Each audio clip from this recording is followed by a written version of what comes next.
A'udzubillahi minasyaitonirrajim. Bismillahirrahmanirrahim. Alhamdulillahirabbil alamin. Assalatu wassalamu ala asyrafil anbiya'i wal mursalin wa ala alihi wasahbihi ajmain. Rabbi syrah sadri wa yassir li amri wa hlul 'uqdatam min lisani yafqahu qawli. Sekali lagi kita panjatkan rasa syukur setinggi-tingginya ke hadrat ilahi kerana masjid apa kita kata masjid Allahu akbar, lupa nama masjidnya, Sarjana Utama, okey, berusaha untuk menghasilkan video-video ringkas untuk tatapan semua. Maka sekali lagi ini sampai giliran Umi untuk mengisi ruang tersebut dalam masa 10 minit. Maka sekali lagi terima kasih kepada kita MSU Masjid Sarjana Utama yang berusahakan program ini. Hari ini kita nak bercakap tentang dendam yang tak berkesudahan. Apa maksud dendam yang tak berkesudahan? Ini tidak lain dan tidak bukan apa yang dibicarakan, apa yang dilakukan oleh iblis. Apa yang dilakukan oleh iblis kepada kita. Tidak ada dendam yang tidak berkesudahan kalau dia manusia, kalau dia beriman, okey.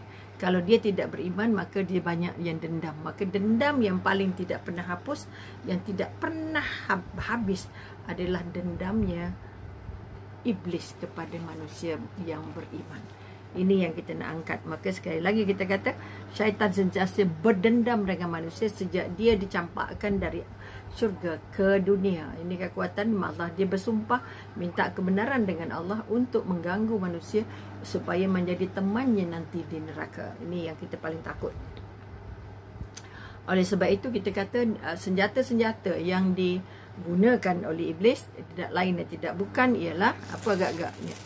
Sudah minta maaf. Okey.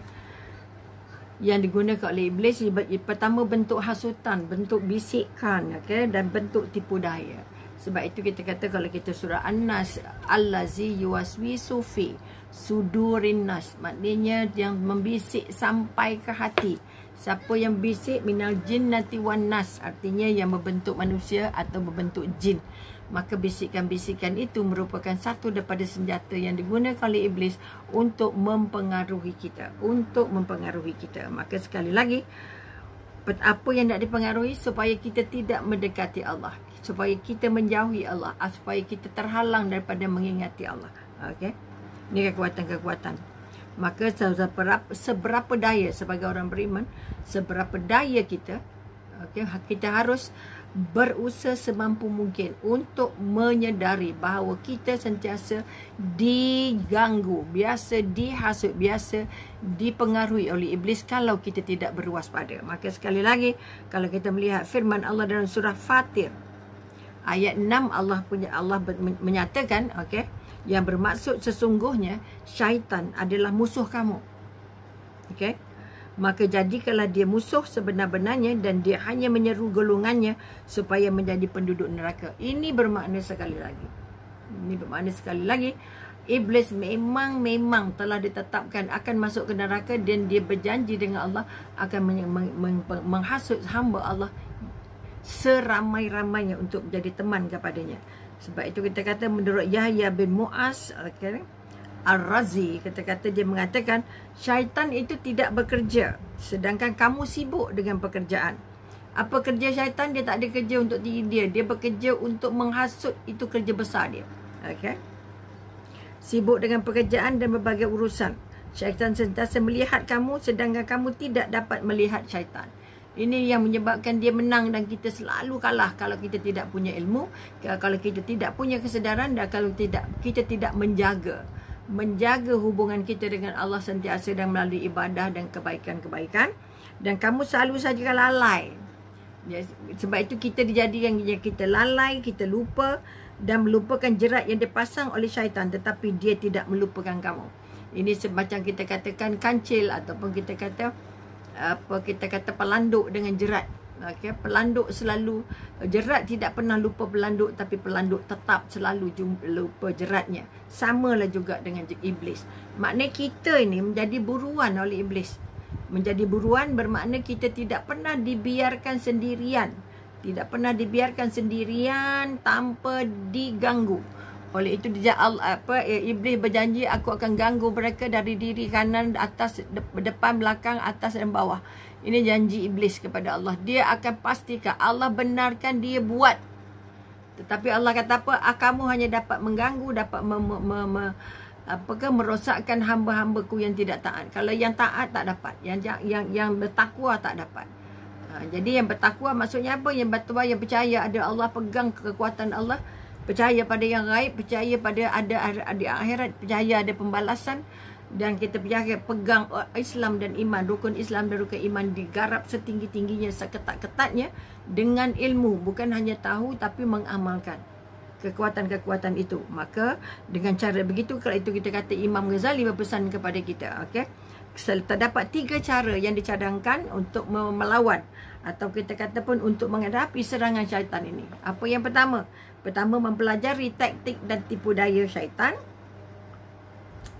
Okey, ataupun strategi-strategi serangan syaitan. Makanya syaitan pertama dia berusaha untuk menjauhkan kita, kedua membuat kita sibuk, ketiga kita kata dihayunnya ataupun dibawanya kita untuk memikirkan perkara-perkara yang tidak penting. Ataupun kita kata daripada perkara wajib dibawa kita kepada perkara sunat, atau pada perkara yang kurang penting, penting kepada yang kurang penting.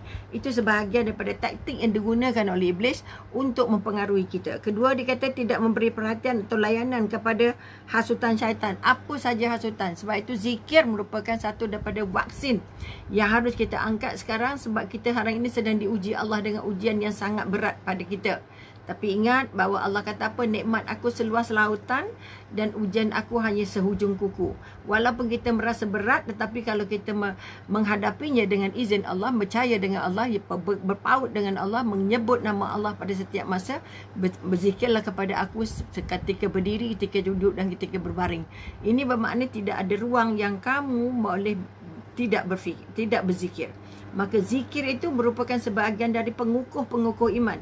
Dengan sebab itu kita katakan kita harus tahu bagaimana nak bangun protektor-protektor yang kita rasa dapat membantu kita. Sebab itu sekali lagi, iblis ataupun syaitan tidak akan iblis tidak akan mengganggu orang-orang yang sentiasa menyebut nama Allah, sentiasa ingat bahawa dia di bawah jagaan Allah.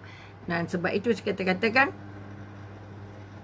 kalau kita pandai mempengaruhi atau membaiki diri, maka kita tidak akan mudah terpengaruh dengan hasutan-hasutannya. Jadilah dia seperti anjing yang menyalak bukit. Dia pun nyalak, tapi bukit tidak akan berubah. Ini di antara yang kita kata kekuatan kepada orang-orang yang bertakwa. Hatinya dekat, matanya dekat, jiwanya dekat, perasaannya dekat, mindanya dekat, amalannya sangat-sangat menambah ketaatan pada setiap masa. Maka sabarnya kuat, syukurnya tinggi. Maka sekali lagi, orang yang bersyukur atau bertambah taat, bertambah dekat dengan Allah. Kemudian kita katakan yang ketiga, sentiasalah membasah lidah kita dengan zikir dan hati kita. Basuh hati kita dengan zikir. Siapa yang berzikir hanya lidah, hati tak ikut, bermakna zikirnya tertolak. Maka sekali lagi kita nak bangun kekuatan. Kekuatan pertama yang kita nak angkat, bahawa kita mesti percaya bahawa iblis ini adalah musuh nombor 1 yang dendam pada kita tidak pernah berhenti sampai hari kiamat. Maka siapa yang menyimpan dendam dengan siapa-siapa sebagai selaku manusia, okey, selaku manusia maknanya tidak mampu memaafkan, tak ada memaafkan, aku dendam dia sampai mati, itu makna PL iblis. Maka dia sudah jadi tunggangannya iblis. Sebab itu sekali lagi, iblis ataupun kita kata syaitan ini memang ada dengan kita, tapi kalau mesti kita kuat, kita harus mampu untuk kita kata, bagi mempelajari tipu daya taktik iblis, kita perlu memahami dan mengenal pasti perbezaan antara perkataan was-was, apa yang dikatakan ilham, yang katakan bisikkan hati, yang dikatakan seruan nafsu, dan tabiat-tabiat manusia. Ini benda kita kena faham. Apa dia was-was? Minta maaf, kita ada 10 minit saja. Apa dia was-was? Sebab itu iblis sangat-sangat suka menggunakan, memasukkan ke dalam hati kita perasaan was-was. Was-was artinya merasa apa?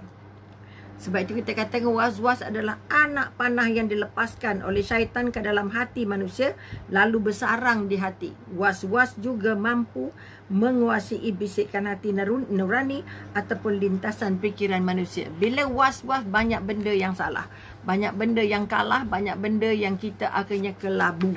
Sebab itu kita kata syaitan sentiasa berdendam dengan manusia setiap saat.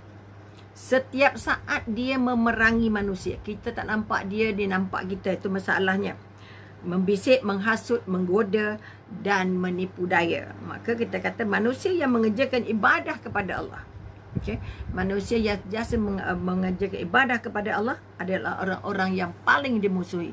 Maknanya Allah sangat-sangat benci pada orang yang membuat ibadah, ataupun kita kata orang yang hati nuraninya bersih, sentiasa menyebut nama Allah, sentiasa ingat. Okey, sebab itu kita kata bisikan hati nurani yang kuat dapat membezakan yang mana was-was, yang mana bisikan, yang mana hasutan, yang mana ilham, yang mana bisikan iblis, yang mana bisikan malaikat, yang mana bisikan hati, yang mana bisikan nafsu, yang mana bisikan iman. Ini kekuatan yang kita nak bangun.